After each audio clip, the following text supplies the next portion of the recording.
जी, इसका मतलब है कि वेदों के समय में भी उन्हें ये नहीं पता था कि कोई भी आदमी कोई भी अपराध क्यों करता है।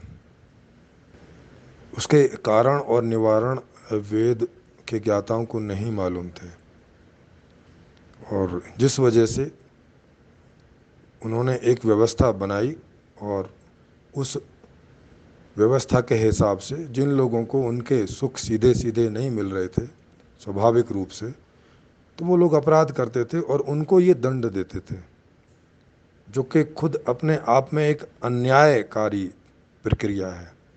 क्योंकि जब अन्यायकारी व्यवस्था हो, माने जो आदमी जैसा जीवन जीना चाह रहा है वैसा नहीं जी पा रहा, तभी वो किसी अपराध की प्रक्रिया के तहत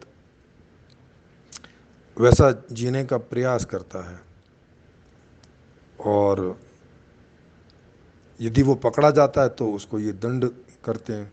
तो ये वेदों वाली व्यवस्था आज की व्यवस्था से कहाँ अलग है।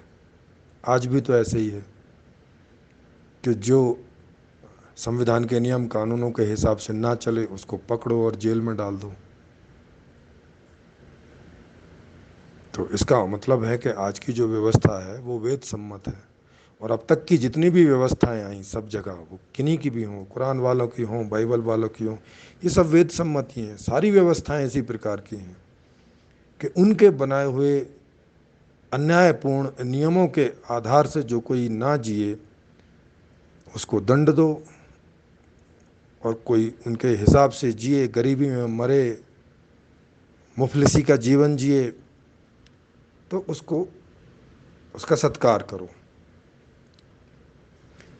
तो ये वेद सम्मत जो व्यवस्था है ये अपने आप में अन्यायपूर्ण है।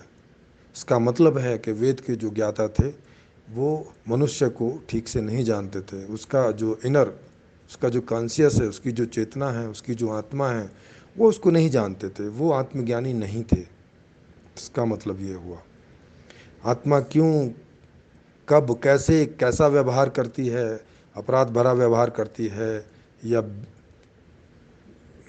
सादा प्रेमपूर्ण व्यवहार करती है, या कब घृणापूर्ण व्यवहार करती है, उनको नहीं मालूम किन वजहों से, किन कारणों से ऐसा होता है। इसीलिए वो उन कारणों का निवारण नहीं कर पाए और उनको दंडपूर्वक, बलपूर्वक रोकने का प्रयास इसमें लिखा हुआ है।